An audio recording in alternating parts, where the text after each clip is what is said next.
Mashy, it's quite distracting at the moment, isn't it, at work? Oh, yeah. Not the usual distractions I'm talking about, like that you were distracted by. Not the one by the coffee machine? No, not that. Oh, right. This one I'm talking about, just to kind of pull back the curtains here at the agenda, is we're in a building, and the building next door where the council used to be is a 3-storied concrete monstrosity, which is currently being demolished. An absolute dog of a building. Yeah, dog of a building, classic kind of early 80s shitter. But it's been demolished by a guy in a crane or a digger type thing who looks like Snoop Dogg. He looks baked as. Yeah. And he's got this giant claw, and he's slowly eating the building. It's one of the great spectacles. Oh, and it's, I shit you not, I reckon 10 metres from our desks through the window? Yeah, I reckon 10 metres at dangerously most. Close. Yeah. And fuck, it's hard to concentrate when there's so much going on. Snoop Dogg's just battling away with these concrete and rebars and dropping it on the street. It's tough, and I'm going to lay a complaint. I'm going to say, look, I can't concentrate. No, that's fair. It's not a health and safety issue. It's just a mental issue. But there's some, I don't know, maybe it's more of a dude thing almost. But it's so fascinating just watching a whole bunch of people tear something down. Like there's that contraption that they've got where it's this fan that's got some like kind of hose built into it. It's a mister. Yeah, that's right. They have them at concerts, and they mist the crowd at the front to stop people fainting. I'm not sure. So I assume to stop the kind of debris flying, CBD wide. More the dust. Yeah. Just to settle the dust down. But a lot of dudes standing around watching, and like I was thinking, fuck, if I had that job, I too would be sucking on a vape the whole time because there's nothing else to do. There's just dudes. Well, there's that one guy with fake dreads who's got the dreads built into his hard hat. Yeah, I think that's I think that is what's going on. Yeah. A lot like the DWZ Black Flap. Yes. Yeah, I think that's what he's operating. And then there's a couple of other guys that just do fuck all. I reckon we could live stream it, and I reckon people would be interested because I found myself just mindlessly staring out the window watching Snoop Dogg eat this building. I was going to pitch this yesterday. Should we set up a trestle table and commentate it? But I couldn't tell if it was just interesting to us. It's because it's potentially. But our entire building's very focused on it. Apparently people upstairs as well are They're just eating lunch and just... At the Herald. Oh, if it was school holidays, I'd bring all the kids in and just have a school holiday program. Just line them up, get them food, and then they can just watch Snoop Dogg destroy this building. And the building's massive. I reckon those guys might have the best job in the world. Because there's not a lot of responsibility. A lot of sweeping up at 4 p.m. A lot of sweeping up at 4 p.m. They down the deconstruction diggers. Smoko usually takes me through to about 4:40. And then they get brooms out and sweep the street. Yeah. Which seems to me a little pointless.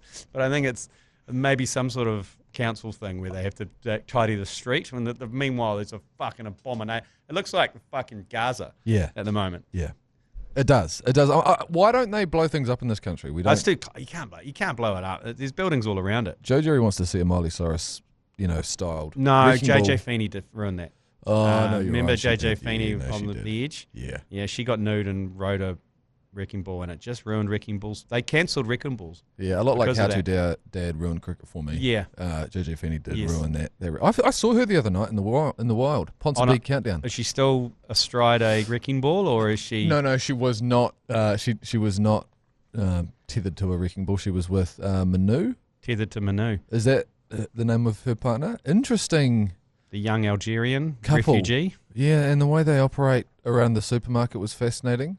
He made her carry the trolley, the basket. I mean, no one gives a shit about this. Come on. I'm not. I'm going to keep my mouth shut. Anyway, should we get into it? If I was you, I was just about to say something. You've got nothing good to say. I deeply regret. Live from the Export Beer Garden Studios. This is the Agenda podcast for Wednesday, the 6th of August. The Agenda Podcast, the home of sporting nonsense and claptrap. Brought to you by Export Ultra. Listen up and listen good. The next 1 Minute Scraps event is heading south. We're going to Christchurch in 7 weeks' time, making our South Island debut. The division is going to be 100 kilo max. Lads, convicts only need apply. So you know the drill. Send me your name, weight, and experience. Also, this event will be live streamed. There'll be a live stream event so all the supporters can catch the action live. Let's go. Dear Dan Hooker, my name is Scott Watson. I am currently in jail in Christchurch. I weigh 89 kgs. I'm ready to scrap. I did kill a couple of people, but I'm ready to roll. There's so much to break down from that clip that was posted yesterday on Dan Hooker's social, which has taken the world by storm, this country by storm. The Herald have front paged it this morning. First of all, did you catch that it was a live event? A live event, which means it's live streamed. Yes, and you can catch the action live. Yeah, it's live. So convicts. So convicts, do you have to be in jail? Yeah. Or is it ex-cons? Like, do you have to be out of jail? I'm not sure. There's a lot of questions. And the juxtaposition between him and the most wholesome, earnest, classic Kiwi backyard with a spring-free trampoline behind him and a couple of kids' toys on the top of it, a little girl's scooter to the right of him. And the cat. And the cat that's just kind of wandering. A nice rose bush behind him, and then him going, hey, this is where we're going to kind of conduct some scraps with some convicts only. Yeah. It's quite bizarre, but he can do this, I suppose. I guess they have to be released from jail. I mean, is there rules around the monitoring bracelet? Like, because if you're scrapping and you've got a bracelet on and it comes flying off, that's an issue. We've provided charter services before. Maybe we could look at, getting Richie Mo'unga on a bus with a couple of Export Ultras and taking people from, I don't know, where's the closest prison down? Yeah. Rolleston into wherever. Just on a day trip. Yeah.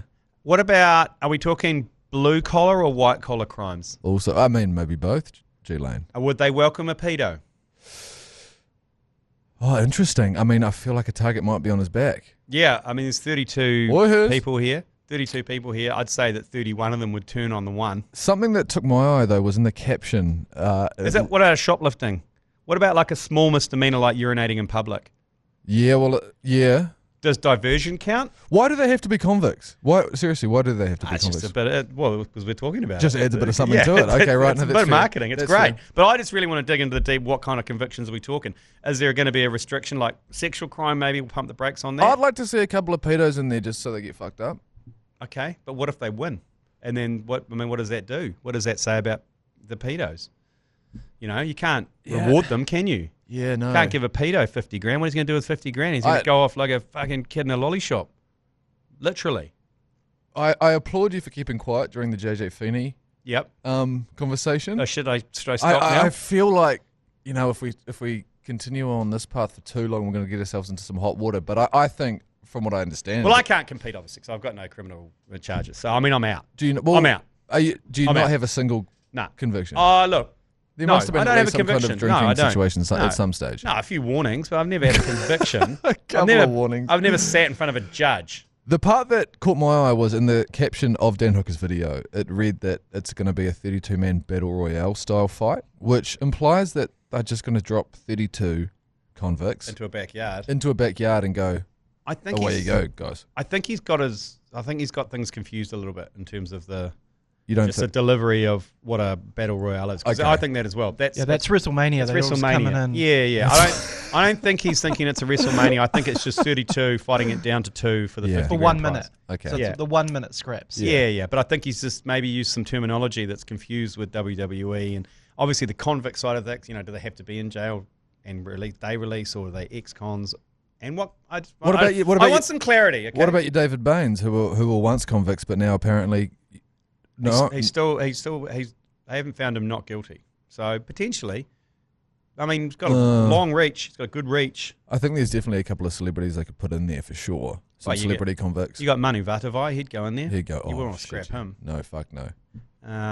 He was down at that Run It Straight competition. Brent Todd did a bit of porridge. Yeah, he'll get in there. Yeah. But again, you've got varying levels, don't you? And it would be good to see a couple of our worst, because now we don't have the death penalty. It wouldn't. Now we don't. We haven't had that for quite some time.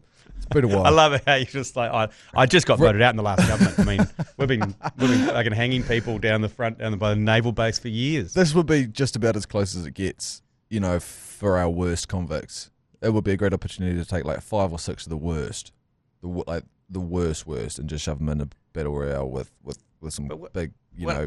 Drug slinging. What if they win members. Though? Yeah, it is. That is going to be problematic if they win. And then what do you win? 50 grand. Cash. Who's cash? Who's funding this? I don't know. It must be. I mean, it comes from obviously the YouTube views, and I mean Dan Hooker. He's done pretty well in his UFC career. It's that movie, The Running Man. With Arnold Schwarzenegger. Oh yes. Take all the convicts, and then they've got to survive a kind of gladiators like course against some bosses. This is it. Yeah. I can't wait. Do we know when it's happening? No idea. idea. He said like 7 weeks from now or something. Oh, okay, sweet. Okay, 7 weeks. Well, if he live streams it, he says it's going to be streamed live, so it's going to be live streamed. Is it just Dan Hooker at home on his MacBook, kind of I love it. reading through his DMs, going, "Oh, yeah, I reckon someone said, "Hey, he's going to work well. Yep. Oh, yeah, he'll work well. Yep, he'll slot in there nicely. Yeah, that's another good one." Do you know what I love the most about it is how outraged people are going to get. Oh, fuck, man. I'm just going to grab my popcorn and just sit back and watch how outraged people get around. Well, did you see the Herald article was headlined "Convicts welcomed"? No, or something like that. Only convicts or something in quotation marks. Yeah, No pedos. No, I think we should leave pedos out of it. I don't, just in case they win. Yeah, because then, we don't want to put them on a pedestal at all. No. Well, God, that's a brave stance from us, isn't it? It Good is. for us, man. Yeah, absolutely. From the rugby desk. Yeah, sorry. Should we move on to some let's. real sport? Hey, remember George Bridge? Remember that hot dish of a man that used to play for the All Blacks? What did you used to call him? Hot Legs Houlihan or something? Yeah, Hot like Legs that? Houlihan. He was a piece of work, George Bridge. He stormed onto the Super Rugby scene, immediately made the All Blacks. Kind of went overseas for a bit. Went to a French club after the 2019 World Cup, Montpellier. This has happened quite a bit over the last 20 years or so to All Black wingers specifically. Like We churn through them. We do churn through them. They'll get about a season and a half, and then we kind of forget about them. And then they get signed overseas and they go make some dough.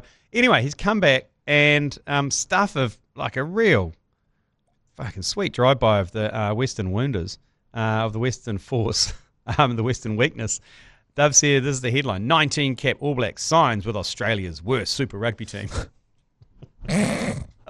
Thanks, guys. Who wrote that article? Who wrote that? Come on. Leave that up to us. Fucking Anyway, he's signed, but my cousin used to play for the Western Force. He said it's a great time over there in Perth. I bet it is. He's like, rugby is, you play a bit of rugby every now and then, but living in Perth, maybe pop down to Fremantle, get over to Roddy, get Blotto and Rotto, go kick some quackers. Yep. It's a good time. You've got all the FIFO teams flying in, flying out that you can get stuck in with. Totally. Yeah, that would make sense to me. So he's what? He's back. George Bridge, he signed a couple-year deal with the Weakness. Is he just as good as he used to be? Do we have any idea? Well, this is the thing with wingers. Usually the good ones move in the back line, don't they? You got your Maya Nonus, they kind of just clamp in and start playing centre or inside centre. Oh, well. Tava Nawai is another good example. Welcome back, Big Georgie. Yeah. Good to have you back. Hey, take a quick break because your favourite team on earth, Auckland FC, are sniffing about looking for some new recruits. Oh. Just before we get into the second half, if you want to see us uncomfortably squirm talking about pedos fighting in backyards, you can actually watch on YouTube. Every single Agenda episode is available on YouTube. Search Alternative Commentary Collective on YouTube. Subscribe there. We give away a signed ACC Almanac book every month for anyone who smashes that subscribe button, like all those wounders who say on YouTube. Auckland FC, they obviously lost that Nader Moreno. Yeah, if you don't know who Nader Moreno is, he's that guy that looks a little bit like... He's got kind of ratty features. Was that one that his head looked like a trophy? You got like a massive ears? ears? Kind of. Yeah. He did have unfortunate sized ears. He was like Takes one to know one, by the way. Athletic John Campbell? Yep. South American John Campbell? Yeah, kind of. Anyway, he was known for coming in. He scored a lot of goals last year off the bench. Yeah. I didn't know that he was leaving, but there you go. So what? We're looking to replace him, are we? Yeah, we are. Well, a few people have gone as well. The keeper's gone. Yep. Who was the defender? Was it Chris Wood? Not Chris Wood. What am I talking about? No. You're talking about Tommy someone. Tommy Smith. Yep, that's the one. Tommy Smith, he's gone. But he was a bit of a... He was coming in off the Haremu to kind of help out for the last 20 minutes. So I don't know. He could take a great selfie though, couldn't he? Yeah, he could. Tommy Smith. The Port loved him. Yeah, he had a huge nose, Tommy Smith. Massive schnoz. Yep. So they are sniffing around a young Australian called Lachlan Brook, who's an Australian age group international. Who the fuck is he? Let me search. Yeah, we'll search up that. He's 24 now, but he was a bit of a legend back in the day. Yep. So he's played MLS in the States. Major League he has Soccer. too. He's 24 years of age, born on the 8th of February 2001. He's a Socceroo. Oh, he has played for Australia. He's been in the squad. I don't think he's actually played for them. He's received 1 yellow card, 5 matches in the MLS, so he might be quite good. Okay. Fucking A. How long? When do we find out? Mashi, can you explain to me what the hell's going on with this competition that's happening in Australia? We keep getting news about Auckland FC winning. I have absolutely no idea what it is. It looks like some sort of village. It looks like the Ames Games going on over there It's like the A-League Ames games. It does look like the Ames Everyone's games. been billeted out in some because the fields are look like in the middle of bumfuck nowhere. I'm pretty sure it's just them trying to do some kind of preseason exciting thing. Ah, okay. I'm pretty sure. Well, they're doing well, and they're trying to make if you win it, I don't know. They're trying to give that some credibility. I'm not 100% sure on that. Someone can inform us. I have no idea. Okay.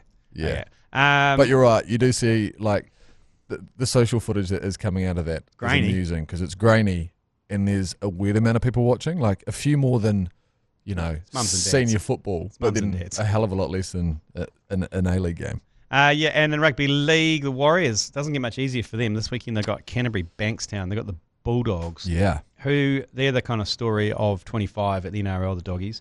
But again, the return of Chanel Harris to Vita, potentially James Fisher-Harris. He's been named on the extended bench for this weekend.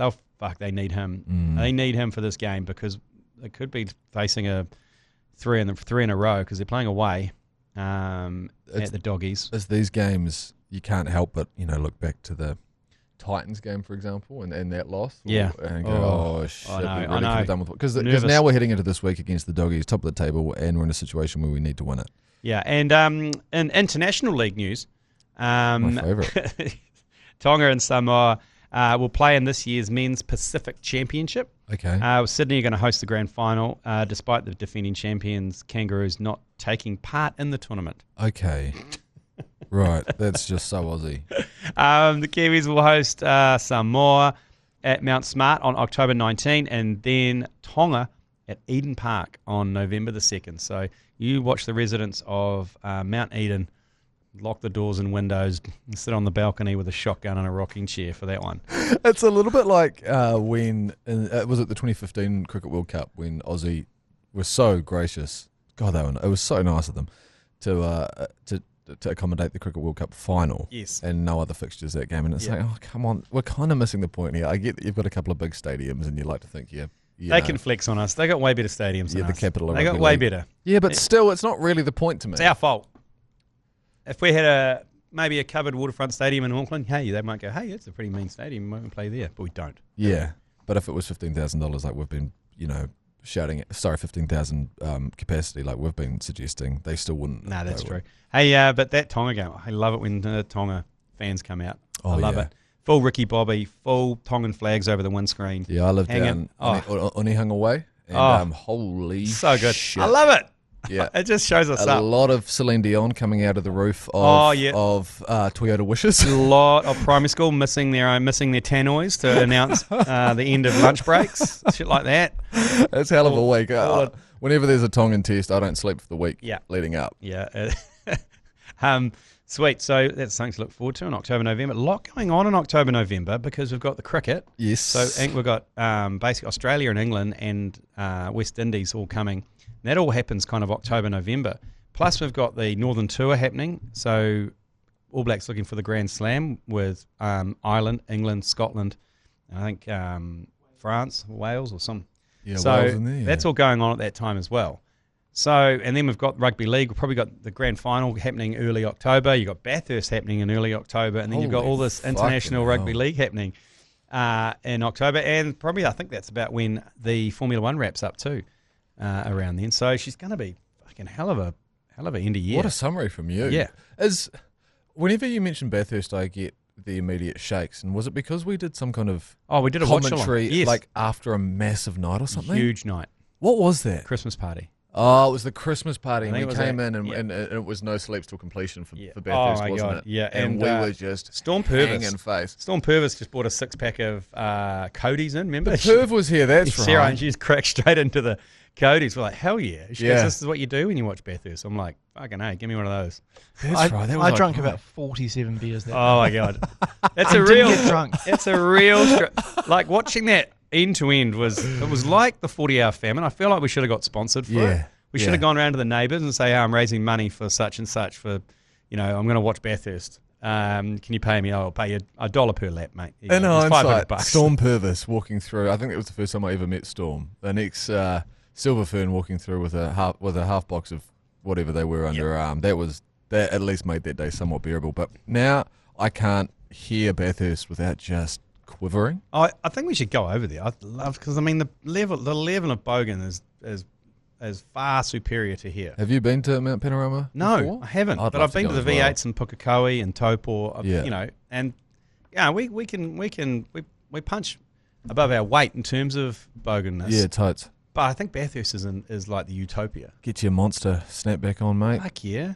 Oh. Just get all your merch on. The thing I remember from that Bathurst live stream was we were about to go live.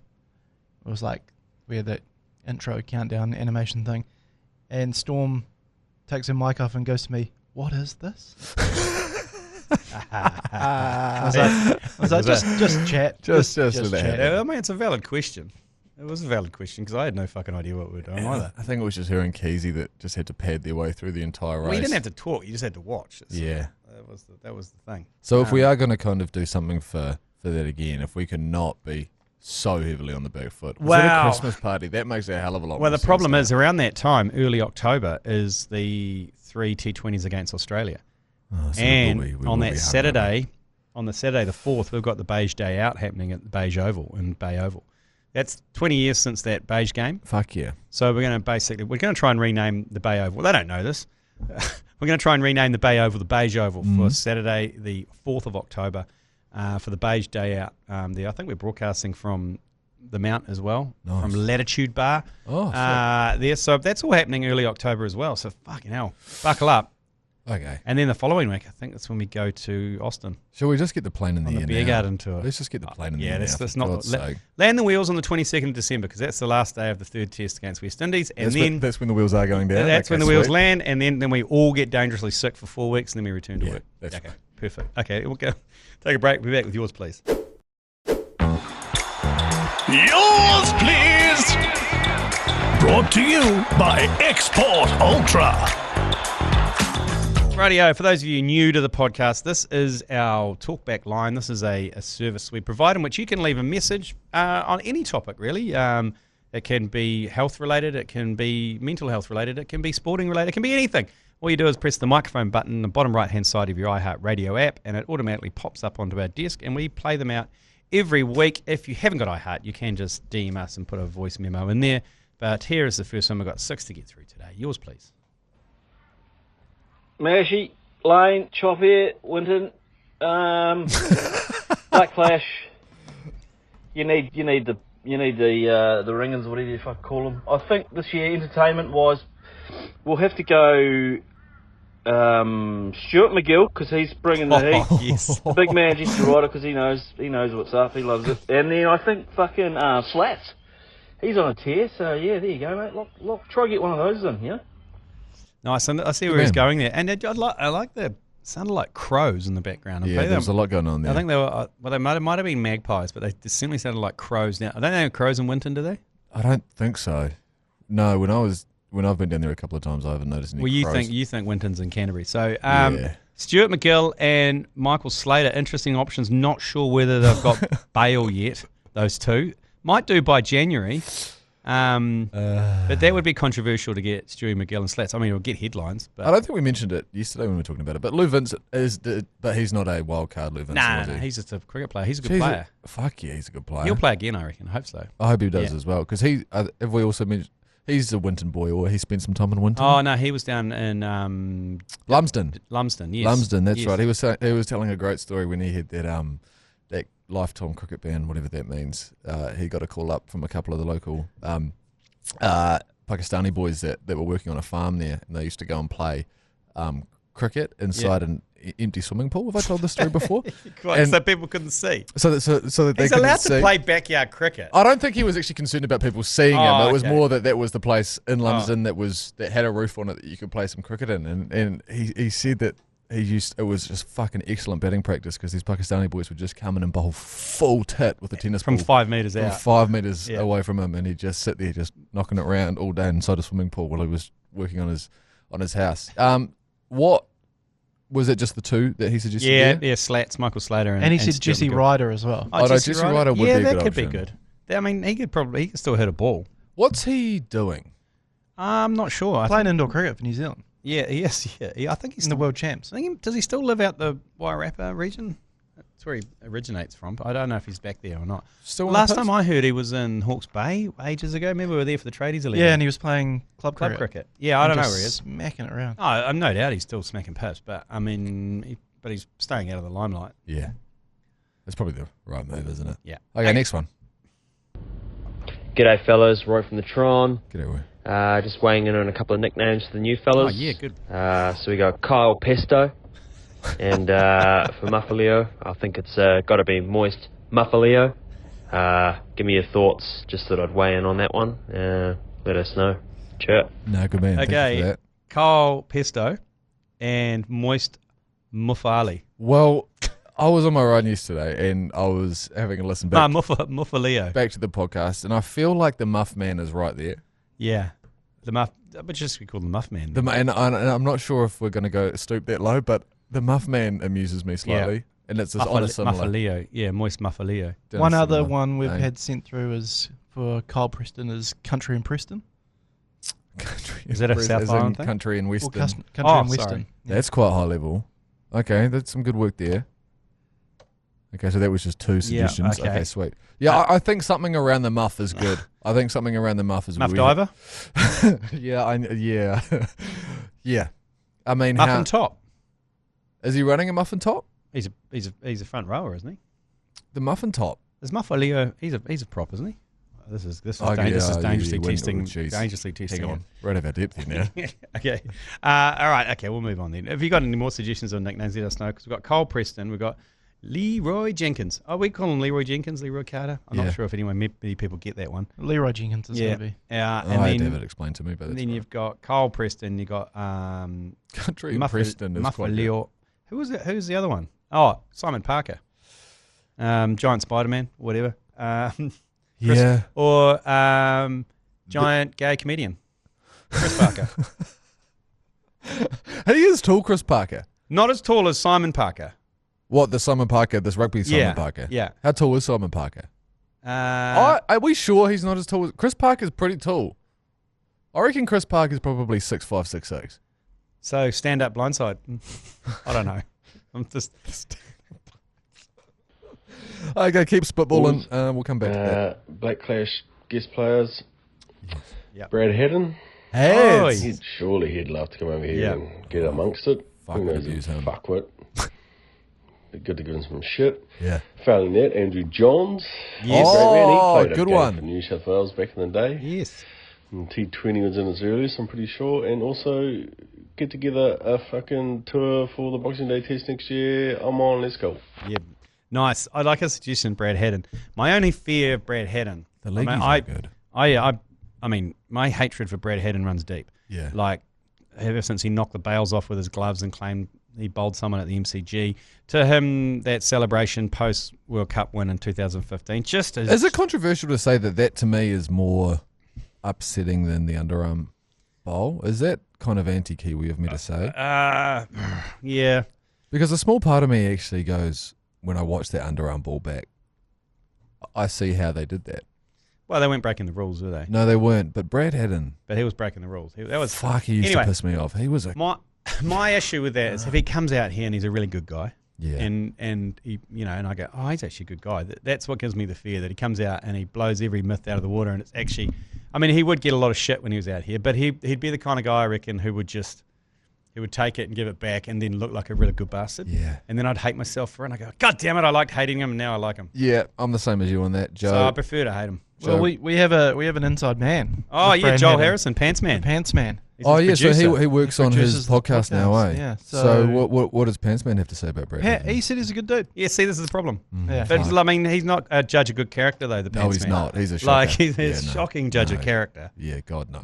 Yeah, I mean, yeah. That means nothing. Andrew Johns, though, that would be good. Yep. I mean, he'd probably be quite spinny. The leagueies, I think. Can't imagine he's just as spinny as, like, Chris Gale. But What about Matthew Johns?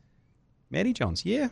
Not the good one. He seems more cheaper. fun. He seems a bit more fun than... Fletch and Hindy would be good if you can get them as a duo. Oh, yeah, opening the batting. Do they have to kind of tie a leg together or something Yeah, like they come as a pair. It's like a three-legged race. Again, I think when you start getting Australians, I think the price, like, you have to chuck a couple of zeros on them to get them over you here. I do, don't reckon. you? Who took the high catch a couple of years ago? Was that Andy Lee? Yeah, Yeah, he was good. Yeah, he was all right, wasn't he? Yeah. Because he wasn't a complete bunny. I think Hamish seems like a bit of a doingy when it comes to ball sports. Yeah, I don't think he's that. More Lego focused. Yeah, he is. He's a bit on the nerdy side, isn't he? Anyway, keep your suggestions coming through on who we should try and push forward to be the wild card in the Black Clash coming up in January. Love it. Got some news coming up about where you can get tickets and when you can get tickets there in the next few weeks. Fellas, just had a thought. Why don't you pawn us out? We could all comment on whatever post you tell us to. You guys make the money from the influencing, but you give us the export. Okay. Oh, Yep. That's like I reckon that's a good deal. I'll do it. Like I'll put a comment up for a dozen. Okay. That's got a bad idea. Oh, fuck yeah. No, he's still there. That's a good idea. Like, I mean, it's the circle of life, really, isn't it? Yeah, it is. We'll spit out dozens of Export Ultra for you, just commenting on our posts, so it looks like we're more popular than we should be, and we can charge more. Not that influencers do that. Oh, we didn't remove that from yesterday's pod. That's not good. Yeah. So we actually punish people with that shit. Okay. Yeah. No, Well, people need to be aware of it. Yeah, they do. You're right. We are. It's a public service announcement from us, really, isn't it? It's for the betterment of the. But thanks for the offer. Logistically wise, I mean, can you do click and collect? Like, I mean, sending all that piss out, it's going to probably cost us more than what we'll get for the post. Yeah. So if we could, well, that's a good name for it. Click and collect. You click on the post and comment, and you come collect your beers. Come collect your Export Ultras. Jeez, there's going to be a line halfway through the CBD. Have you seen how much we've got behind the scenes? Yeah, we've got a lot of piss back there. Yeah, a lot of piss. Okay. 2 more. Yours, please. Yeah, me again. Just catching up and chipping in. I think the wild card should be Mark Richardson. Oh yeah. Never really liked him. Bit of a stuck-up snob, and crowd goes wild. He was never really that big and enthusiastic. But apparently he's a good cricketer and he's a bit of an icon or some shit. I don't know what you guys think of him, but I don't know what he thinks of the ACC. Probably hates you guts, really. What you guys do to the game and the legacy. Anyway, I'm just fucking. He's pretty ambivalent towards cricket in general at the moment. I don't think he's picked up a cricket bat or a cricket ball since he's retired. I have met Mark, and as a view, Yeah. it was quite an interesting yarn that I had with him. He was a part of that that infamous Chasing the Fox team that The media somehow team. won last year. Yeah. He pretty much carried himself, Jeremy Wells and Di Henwood to a victory. He won. Yeah, he did. I think he shot like 3 under on his own through 6. He's a fucking good man. I think he gives a hell of a lot less of a shit about things. Yeah, he than doesn't what people really think. He doesn't really care about us. Or anything. He doesn't really really for care that about matter. cricket that much. Nah, he's just kind of moved on with his life. But he plays that character though. Yeah, he does. He plays the grumpy character quite well. And what was really wholesome that day when he did carry himself, Jeremy Wells and Di Henwood, to a win at the Chasing the Fox event, he was actually quite stoked. And he is the type of guy that you do look at and you think you might not really experience any joy. But I can assure you he does. Yeah. And he's a good man. He took his son there. Son's a good kid as well. So, yeah. But I'm not sure even he would be a wild card. He would just be in the cricket team. You know what I mean? Yeah, well, this is the thing. The wild card needs to be an overseas, just like off the charts kind of Lewis Hamilton. You know, like something kind of way left. Jeremy like Clarkson. That's quite good because I'm so, James May. James May. Who do you always see? Mick Jagger would be good. Jesus He's always at Lord's. Christ. He's always at Lord's watching cricket. He could play one of the Stephen Fry. stumps or something. Stephen Fry loves cricket. Maybe Stephen Fry at Gully. He should umpire, Yeah. Stephen Fry. Yeah. He'd be a fantastic umpire, and then maybe you could kind of go down to him live for a couple of comments. Just he comment. He does him do the whole thing. Fuck, Yeah. I love. Something like that. We're not. So Stephen I mean Fry. that's a good suggestion for team cricket. But you're I right. think. Maybe I have to think bigger. I'm so kind of cricket focused. No, they don't need to be cricket players. Like Yeah. Jonathan Thurston, you think the Honey Badger. Yep. I mean, the Honey Badger was relevant because he was in, what was that Bachelor thing? Yeah. Yeah, and he's still on the back of every bus in Auckland. Oh, there's wearing the tradies. tradie undies. Yeah. Yeah. Yeah. Okay, last one. Yours, please. Come on! Hey, Cal from Brizzy here, and just calling in response to old mate who was talking about surf clubs the other day and they're not being run out of business on the beach because of the Queen's Chain or whatever. There is actually a beach bar in Sumner, Christchurch. Yes, I am a one-eyed Cantab. Shout out the North Canterbury Mudfish. And at that bar, you step off the bar literally onto the beach. Shit. You could not get any closer. So, yeah, stick that up here. Oh, I've got part 2. Yeah, Cal, the one-eyed Cantab from Brizzy again, here for a part 2, just to close the loop on the Surf Lifesaving Club side of things. Now, I know of at least one Surf Lifesaving Club after the earthquakes that tried to combine with the local RSA to create something like they have in Australia. Unfortunately, the RSA weren't having a bar of it, and local politics was too much in the way to create it. So, yeah, fuck local politics. So, thanks very much, Carl, the one-eyed Cantab. Politics, yeah. Go on, one-eyed Cantab from Brizzy. Too right. Yeah, thanks for clarifying that. I mean, look, you got also, I'd throw it out there, 2 Mile Bay Sailing Club in Taupo, that you're pretty much on the water, on the edge. I think is that where Matt Heath's partner just smashes Expressi Marts while he runs half marathons? I think they've got a partnership with the local iwi there, which allows them to do that as well. Which, so is that what it requires? Okay. I think so, because it's their lake. Yeah. So there's exceptions, but it's not as common. That's what you're saying. In Aussie, there's like surf clubs and RSLs and leagues clubs all over the place. Where here it's like he's just given us one example. I know one. Yeah. In Sumner. I was having a conversation with Wells about this, and he suggested that it might be like geological in this, and I hadn't thought about that. But that gets washed away. Well, no, we have a lot of sand dunes in New Zealand. And we don't have any. Don't say it's the fucking Dodrels. No, is it Dodrels? No, it's not a Dodrel issue. We have a lot of sand dunes in this country, and we don't have very many buildings even close to the beach anywhere. Yeah. Right. And is that what it requires? Does it just require a beach that already has a building on it that you can then turn into a surf club? Because if you went along to New Brighton and then wanted to say, hey, I want to have up a shack on the beach here, you can't really do that, can you? Yeah, but you can have up a surf club and turn it into a bar. You can have up a surf club and turn it into a bar. Because the surf club by definition is the Surf Lifesaving Club. But you know, when you go to Noosa and stuff like that, like the main strip is right beside the beach. Yeah. Like you are pretty much walking off the main strip onto the beach. Well, the Mount's like that. The Mount is the only one that I could think of that is like that. But then you've still got grass and then sand. Like if you want that experience of walking from a pokie machine or a slot machine, a Bricky's laptop, straight onto sand, it's going to be hard to get here. Oh, yeah. Yeah. Oh, what's the Taka Surf Club up to? Are they? Oh, they don't have pokies though. It's a little bit of a walk to the beach, but it is a good time. I tell you that. Yeah, Taka Surf Club. We're going tonight actually. Quiz night. Nice. Have a go on the darts. The darts is great because it's a real dartboard, real darts, but it's a completely electronic scoring. So there's no arguments and there's no maths issues. Oh, that's good. It even gives you a running commentary. So if you miss the dartboard, it had like a little meme comes up. It's like loser. It's good. Free spaces for the kids and for you, Meshi. A little area where you can like lounge on a beanbag and watch Bluey too. Okay, so right. Yeah. Well, I will be on the darts, I have you know. So. Okay, well that'll do us on a Wednesday. We will be back tomorrow. Don't forget, if you haven't tuned in already, to our Versus series. It's the greatest rivalries on earth. We started with the 80s, Auckland versus Canterbury, and the latest one is India versus Pakistan, the cricket rivalry that goes beyond cricket and has even resulted in a few border skirmishes. Yeah, go listen to that. It is like just to go into the details of the origins of that rivalry is pretty insane. Yeah, and you can tell why they fucking hate each other. Anyway, we'll catch up. We'll see you tomorrow. Love yous, fuck yous. You've been listening to the ACC's Agenda podcast, brought to you by Export Ultra. For more episodes, like and follow on iHeartradio or wherever you get your podcasts.